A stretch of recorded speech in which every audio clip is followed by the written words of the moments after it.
আসসালামু আলাইকুম। কুকিং হাউজে সবাইকে স্বাগত জানাচ্ছি আমার আজকের রেসিপি দেখার জন্য।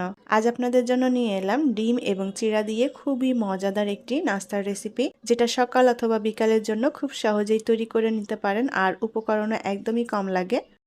খুবই হেলদি এবং মজাদার একটি নাস্তার রেসিপি। আমি এখানে হাফ কাপ পরিমাণ চিড়া নিয়েছি আর চিড়াটা খুব ভালোভাবে বেছে খুঁটে পরিষ্কার করে নিয়েছি। এর মধ্যে কোনো ময়লা নেই বা ধান ধুলাবালি কোনো কিছুই নেই।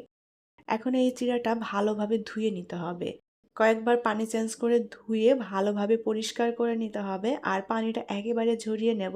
চিড়াটা ভিজিয়ে রাখার দরকার নেই, শুধু পানি দিয়ে ভালোভাবে ধুয়ে পানিটা ঝরিয়ে নিতে হবে। আর আমি এখানে হাফ কাপ পরিমাণ চিড়া নিয়েছি। কম বেশি করে তৈরি করতে চাইলে চিড়ার পরিমাণ সেভাবেই নিয়ে নিতে হবে। তো আমি চিড়াটা খুব ভালোভাবে ধুয়ে পরিষ্কার করে পানিটা একেবারে ঝরিয়ে নিয়েছি। চিড়াগুলো দেখুন ঝরঝরে হয়ে গিয়েছে। এটা ভিজিয়ে রাখার দরকার নেই, ভিজিয়ে রাখলে অনেক বেশি নরম হয়ে যাবে। তাই চিড়াটা ভালোভাবে ধুয়ে পানিটা ঝরিয়ে নিলেই হবে। এখন এর মধ্যে দিয়ে দেব মিডিয়াম সাইজের 4টা পেঁয়াজ কুচি। পেঁয়াজের পরিমাণ এখানে বাড়িয়ে কমিয়ে দিতে পারেন যার যার পছন্দ। আর দিয়ে দেব 5-6টা কাঁচামরিচ। কাঁচামরিচগুলো ছোট টুকরো করে নিয়েছি। আর মরিচের পরিমাণটা যার যার টেস্ট অনুযায়ী দিবেন, যে যতটা ঝাল খেতে পছন্দ করেন। দিয়ে দেব ধনিয়া পাতা কুচি। এখন এর মধ্যে দিয়ে দেব স্বাদমতো লবণ। আর দিয়ে দেব খুবই সামান্য পরিমাণ টালা জিরার গুঁড়া। এখানে কিন্তু মশলার পরিমাণটা একেবারেই কম লাগছে। আমি খুবই অল্প মশলা দিয়ে তৈরি করব আর উপকরণও কম লাগে, তাই খুব সহজেই এবং ঝটপট করে তৈরি করে নিতে পারেন এই নাস্তার রেসিপিটি। এখন এর মধ্যে দিয়ে দেব 2 টেবিল চামচ পরিমাণ কর্নফ্লাওয়ার। কর্নফ্লাওয়ারের পরিবর্তে চালের গুঁড়া, ময়দা, বেসন যে কোনোটাই ব্যবহার করা যাবে। আর দিয়ে দেব একটা ডিম। আমি প্রথমে একটাই ডিম দিলাম। মিশ্রণটা যদি একটু ঘন এবং শক্ত মনে হয় সেক্ষেত্রে আরও একটা ডিম দেব। তবে এখানে পানি দিচ্ছি না। তবে কেউ ডিম দিতে না চাইলে পানি দিয়ে মেখে নিতে পারেন।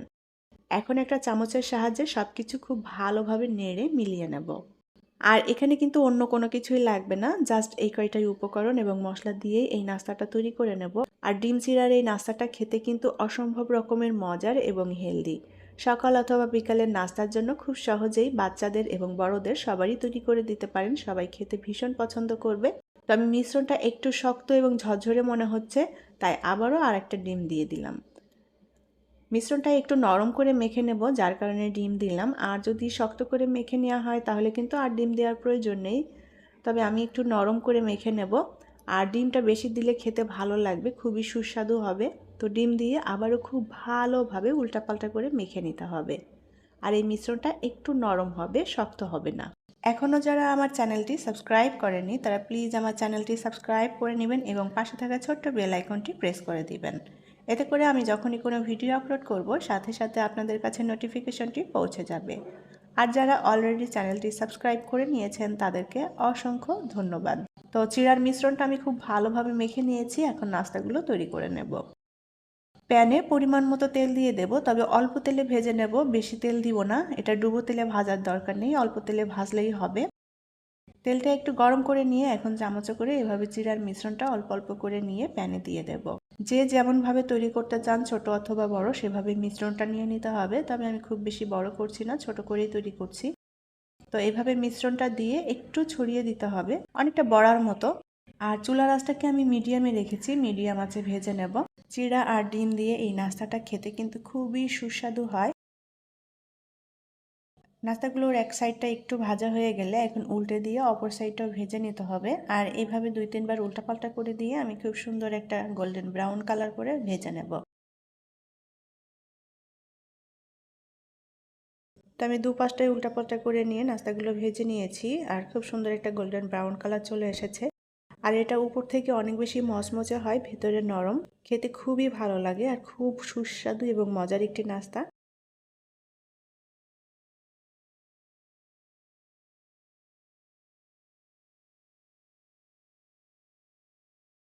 সকাল বিকালের নাস্তায় ডিম এবং চিড়া দিয়ে এভাবে ঝটপট করে নাস্তাটি তৈরি করে নিতে পারেন। গরম গরম এই নাস্তাটি খেতে খুবই ভালো লাগে। আর এটা তৈরি করাও ভীষণ সহজ, অল্প উপকরণ দিয়েই তৈরি করে নেওয়া যায়। আশা করছি আমার আজকের রেসিপি আপনাদের কাছে ভালো লেগেছে। আর রেসিপিটি ভালো লাগলে প্লিজ ভিডিওটি শেয়ার করবেন। পরবর্তী রেসিপি দেখার আমন্ত্রণ জানিয়ে আজকের মতো বিদায় নিচ্ছি। সবাই অনেক অনেক ভালো থাকবেন। আল্লাহ হাফেজ।